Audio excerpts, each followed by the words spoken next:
Episode की शुरुआत होती है रोशनी से सजी हुई शादी की मंडप से, जहां सब मेहमान खुशियों के माहौल में झूम रहे होते हैं। तभी होस्ट मंगल को स्टेज पर बुलाता है।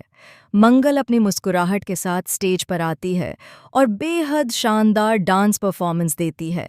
उसकी अदाओं और एक्सप्रेशंस पर सब लोग ताली बजाकर वाह वाह कर उठते हैं। डांस खत्म होने के बाद सबकी निगाहें कपिल की ओर जाती हैं। कपिल को स्टेज पर बुलाया जाता है। वह अपनी मधुर आवाज में गाना गाता है और बीच में मंगल का हाथ पकड़कर उसके साथ रोमांटिक डांस करने लगता है। दोनों को देखकर सब मेहमान मंत्रमुग्ध हो जाते हैं। परफॉर्मेंस के बाद जब सब तालियां बजा रहे होते हैं, तभी अचानक वहां आदित्य आता है। उसका चेहरा बेचैनी से भरा हुआ है। वह बार बार मोबाइल निकालकर मंगल को कॉल करता है, लेकिन मंगल फोन नहीं उठाती। आदित्य के माथे पर पसीना आ जाता है और वह बड़बड़ाता है, आखिर कॉल क्यों नहीं उठा रही। बेचैनी में वह अंदर जाने लगता है। वहां जाकर देखता है कि मंगल तो स्टेज पर है, इसलिए फोन नहीं उठा पा रही। आदित्य के दिमाग में सिर्फ एक ही बात घूम रही होती है, दवाई कैसे दूं। वह तुरंत एक वेटर को रोकता है और कहता है, ये दवाई सुदेश तक पहुंचा दो।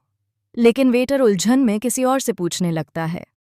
आदित्य गुस्से में कहता है, छोड़ो, मैं खुद ही दे दूंगा।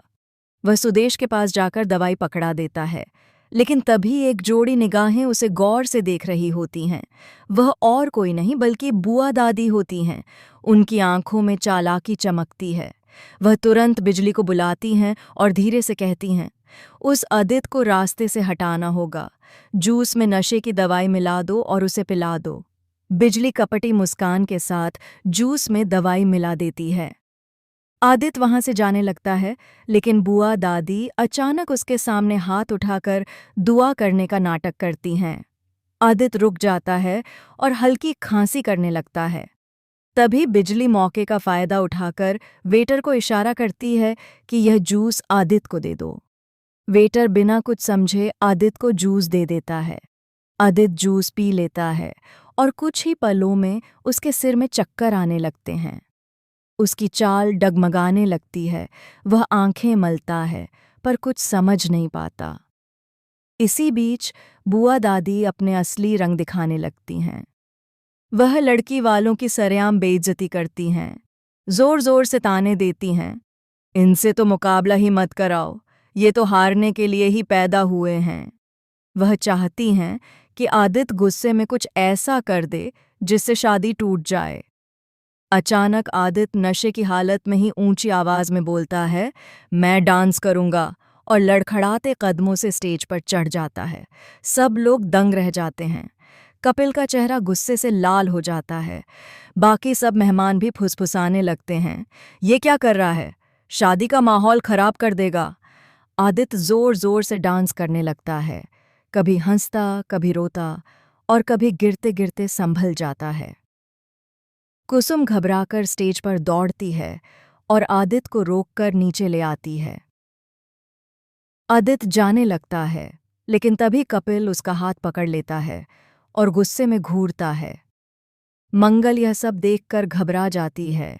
उसके चेहरे पर डर साफ झलकता है। माहौल पूरी तरह बिगड़ चुका है। बुआ दादी के चेहरे पर संतोष की मुस्कान फैल जाती है। वह मन ही मन सोचती है, अब कपिल शादी तोड़ देगा और मेरा बदला पूरा होगा। लेकिन तभी अचानक एक और ट्विस्ट सामने आता है। आदित्य लड़खड़ाते हुए एक चौंकाने वाली सच्चाई सबके सामने उगल देता है। वह चिल्लाता है, तुम सबको नहीं पता, असली सच ये है कि मंगल की जिंदगी पर खतरा मंडरा रहा है। कोई है जो उसे बर्बाद करना चाहता है। सब लोग हैरानी से एक दूसरे की तरफ देखने लगते हैं। कपिल का गुस्सा भी ठहर जाता है और मंगल के कदम कांपने लगते हैं। सबके दिलों की धड़कनें तेज हो जाती हैं और ठीक उसी वक्त कैमरा बुआ दादी और बिजली के चेहरे पर झूम करता है, जिनकी मुस्कान जैसे जम सी जाती है। और यहीं एपिसोड का एंड होता है। स्क्रीन ब्लैक होते ही दर्शकों के मन में यही सवाल रह जाता है, क्या आदित्य सच में कोई बड़ा राज खोलने वाला है? क्या कपिल मंगल पर भरोसा करेगा या इस शादी का रिश्ता यहीं टूट जाएगा?